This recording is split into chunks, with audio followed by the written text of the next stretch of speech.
সবচেয়ে বেশি অপমান বোধ হয়েছে সেটা হচ্ছে আমাদের বাংলাদেশি পাসপোর্ট তারা ছুঁড়ে মাটিতে যখন ফেলেছে। যদিও আমাদের সাথে ত্রাণ ছিল, ত্রাণ দেবার উদ্দেশ্যে না, আমরা যাতে ওদের উপর বোঝা না হই সেই কারণে আমরা নিয়ে গিয়েছিলাম। কিন্তু যেটা আমাদের খারাপ লেগেছে সেটা হচ্ছে এই ত্রাণগুলি ইসরায়েলিরা নিয়েছে। সারা বাংলাদেশের মানুষের ভালোবাসা আমাকে আসার সুযোগ তৈরি করে দিয়েছে। প্রথমে যে জিনিসটা মনে রাখতে হবে, এখনও কিন্তু গাজা মুক্ত হয়নি। গাজার মানুষরা এখনও আক্রান্ত, তাদের উপর এখনও নির্যাতন চলছে এবং সেটা যতক্ষণ না হয় আমাদের কাজ কিন্তু শেষ হয়নি। তার বাইরে যেটা বলবো, আমি অনেক মানুষকে ধন্যবাদ জানাবো। প্রথমে বাংলাদেশি যারা সারা পৃথিবীর থেকে সাড়া দিয়েছে, দোয়া করেছে, ভালোবাসা পাঠিয়েছে, তাদের কাছে আমি কৃতজ্ঞ।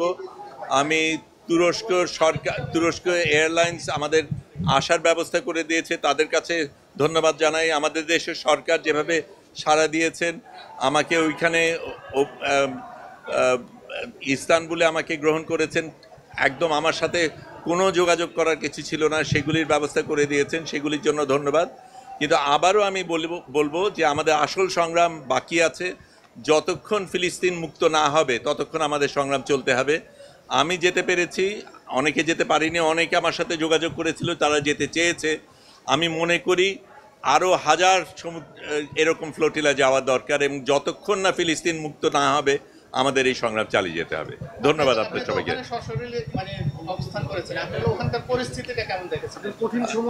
আচ্ছা, কঠিন তো অনেকগুলি জিনিস, এটা ঠিক, আমাদের উপর নির্যাতন গেছে, কঠিন সময় গেছে, কিন্তু গাজাবাসীদের উপর যা হয় তার তুলনায় আমাদেরটা কিচ্ছু না।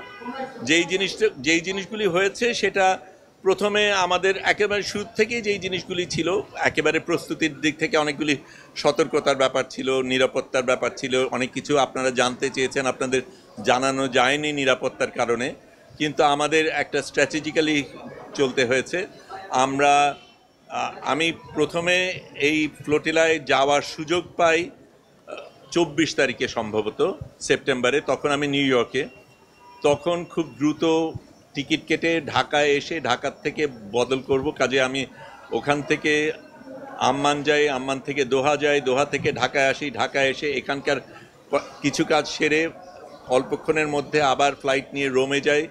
রোমের থেকে আমরা যেখানে যাওয়ার কথা ছিল 28 তারিখ সন্ধ্যার মধ্যে আমাদের ব্রিন্দিসি বোধহয় জায়গাটার নাম, হ্যাঁ ব্রিন্দিসি, ওখানে পৌঁছানো সম্ভব ছিল না এই সময়ের মধ্যে। কাজেই যেটা করি, রোম পর্যন্ত যাই, রোম থেকে আবার রাতের বাস নিয়ে 10.5 ঘন্টা গিয়ে লেচ্চেতে যাই, সেখান থেকে আরেকটা বাস নিয়ে ট্রেন স্টেশনে যাই, ওখান থেকে ট্রেন যাত্রা করে আরেকটা বাস নিয়ে বাকি পথ হেঁটে ওখানে আমি 29 তারিখ সকালে পৌঁছাই।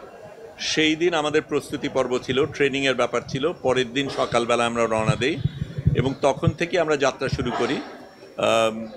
তারপরে আমাদের আগে ছোট 8টা ফ্লোটিলা রওনা দিয়েছিল, তারপরে আমরা রওনা দিই। এটা ছিল সবচাইতে বড় ফ্লোটিলা পুরো সব কিছুর মধ্যে, অনেক বড় অন্যদের থেকে। এবং আমাদের প্রধান এর মধ্যে আরোহী ছিল সংবাদকর্মীরা এবং স্বাস্থ্যকর্মীরা, এবং আমাদের ইচ্ছা করেই সেটা করা হয়েছিল, কারণ এই কর্মীদের উপরে সবচেয়ে বেশি আক্রোশ ছিল ইসরায়েলে এবং সবচেয়ে বেশি হত্যা করা হয়েছে এই সংবাদকর্মী এবং স্বাস্থ্যকর্মীদের। কাজে আমরা সেটার প্রতিবাদে গিয়েছি এবং যদিও আমাদের সাথে ত্রাণ ছিল, ত্রাণ দেবার উদ্দেশ্যে না, আমরা যাতে ওদের উপর বোঝা না হই সেই কারণে আমরা নিয়ে গিয়েছিলাম। কিন্তু যেটা আমাদের খারাপ লেগেছে সেটা হচ্ছে এই ত্রাণগুলি ইসরায়েলিরা নিয়েছে। কিন্তু আমার কাছে যেটা সবচেয়ে বেশি, শারীরিক অত্যাচার নিয়ে আমি কথা বলতে চাই না, কিন্তু যেটা আমার সবচেয়ে বেশি অপমান বোধ হয়েছে সেটা হচ্ছে আমাদের বাংলাদেশি পাসপোর্ট তারা ছুঁড়ে মাটিতে যখন ফেলেছে।